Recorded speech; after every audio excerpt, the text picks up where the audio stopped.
बात तब की है जब मैं हिमाचल में रहा करता था। मेरे दोस्तों के साथ ऋषि, जॉर्डन और केशव, हम सब ने साथ में ही अपनी पढ़ाई की और अब साथ में ही यहाँ नौकरी कर रहे हैं। उस शाम ऋषि के घर से फोन आया कि उसके बड़े भाई की शादी पक्की हो गई है और 2 दिन में सगाई है और उसे सगाई अटेंड करनी ही करनी है, हम सब के साथ। ऋषि ने जब हमें सगाई की बात बताई तो वो इतना खुश था कि मानो उसकी सगाई हुई है। सगाई की सुनकर जॉर्डन ऋषि से मजाक में बोला, चल यार अब तो भैया की शादी पक्की है तो पार्टी तो बनती ही है। ऋषि भी कह देता है हाँ हाँ क्यों नहीं भाई, परसों निकलते हैं तब करेंगे पार्टी। फिर 2 दिन बाद हम सब ऋषि के घर के लिए निकले जो कि नोएडा में था। हम सब एंजॉय करते हुए जा रहे थे और ऋषि ड्राइव कर रहा था काफी सुनसान इलाकों के बाद। करीब 1 बजे ऋषि ने एक बार पर गाड़ी रोक दी और सबके लिए एक एक बोतल बियर और कुछ खाने का सामान लेकर आया। ये लो भाई लोग, ये दारू पार्टी मेरे भाई की शादी की खुशी में। हम सब बियर पी रहे थे लेकिन ऋषि ने सिर्फ एक ड्रिंक ली और बोतल मुझे थमाते हुए बोला, भाई मुझे अभी ड्राइव करना है, तुम लोग पियो। लेकिन केशव और जॉर्डन ने उसे जबरदस्ती पूरी बोतल पिला दी। अब हम सब काफी नशे में थे और अब केशव ड्राइव कर रहा था। घने जंगलों के बीच से हम काफी तेज रफ्तार में जा रहे थे। जॉर्डन और ऋषि डरावनी बातें कर रहे थे और कह रहे थे कि 40 साल पहले यहाँ एक लड़की का मर्डर हुआ था। हम सब उसकी बातों पर हंसने लगे। तभी अचानक पता नहीं हमारी गाड़ी के सामने जाने कहां से एक लड़की आ गई। सब बड़ी जोर से चिल्ला पड़े।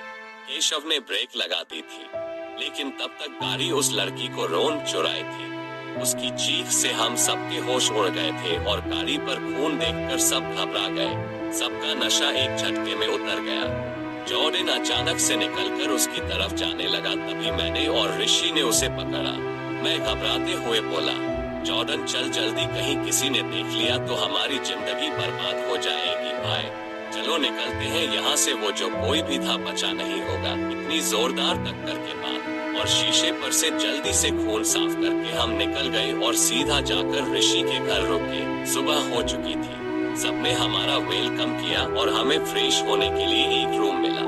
हम सब चुपचाप रूम में चले गए। अभी भी सबके चेहरों की हवाएं उड़ी हुई थी। तब ऋषि बोला, देखो जो हुआ उसे एक बुरा सपना समझकर भूल जाओ। अंधेरे में हमें वैसे भी किसी ने नहीं देखा होगा। अब मूड फ्रेश करो और जल्दी से रेडी होकर चलो, वेन्यू पर भी पहुंचना है। हम सब भी फ्रेश हुए और तैयार होकर निकल गए। वेन्यू थोड़ा डर था लेकिन हम में से किसी के चेहरे पर थकान का कोई निशान नहीं था, बस टेंशन और घबराहट। हम सगाई में पहुंचे। सब अच्छे से हो रहा था। हम लोग भी खूब एंजॉय करने लगे, मानो जैसे कि कुछ हुआ ही ना हो। फंक्शन खत्म होते होते शाम हो चुकी थी और हम सब थकान के मारे मरे जा रहे थे। जॉर्डन उल्टियां भी कर चुका था। शशि काम में थोड़ा बिजी था। हम तीनों घर के लिए निकलने के लिए जैसे ही गाड़ी में बैठे सबके फोन एक साथ बजे। जॉर्डन तो बैठते ही सो गया और केशव ड्राइव करने के लिए बैठा था तो उसने भी कुछ ज्यादा ध्यान नहीं दिया। थोड़ी देर बाद मैंने फोटोज देखने के लिए अपना फोन निकाला, तब उसमें एक मैसेज पड़ा था। मैंने मैसेज खोला और उसे पढ़कर मेरी नींद गायब हो गई। मैं पसीना पसीना हो गया। मैंने केशव से उसे उसका फोन चेक करने के लिए बोला। केशव ने फोन निकालकर मैसेज पढ़ा तो वो हंसने लगा। अबे ये क्या है, तुम सब मरोगे, मैं अपनी मौत का बदला लेकर रहूंगी, किसी को नहीं छोड़ूंगी। ये मैसेज गया तो तुम भी गए, ये उस ऋषि का ही काम होगा। तो क्यों इतना घबरा गया? ले मैंने तो डिलीट कर दिया, तू भी कर दे। इतने मैं घर आ गया। मैंने जॉर्डन को उठाया और अंदर ले जाने लगा। तभी केशव बोला, अरे रोहित, ये देख ऋषि का ही मैसेज आ गया, लेने के लिए बुला रहा है, तू इसे लेकर अंदर जा। मैं उसे लेकर बस अभी आया। मैं भी अंदर जाकर कुछ देर तक उस मैसेज और उस रात के बारे में सोचता रहा और सोचते सोचते सो गया। सुबह जॉर्डन ने मुझे उठाया। वो बड़ा घबराया हुआ था। वो रोते हुए बोला कि रोहित, केशव और ऋषि अब तक नहीं लौटे, पता नहीं कहाँ गए।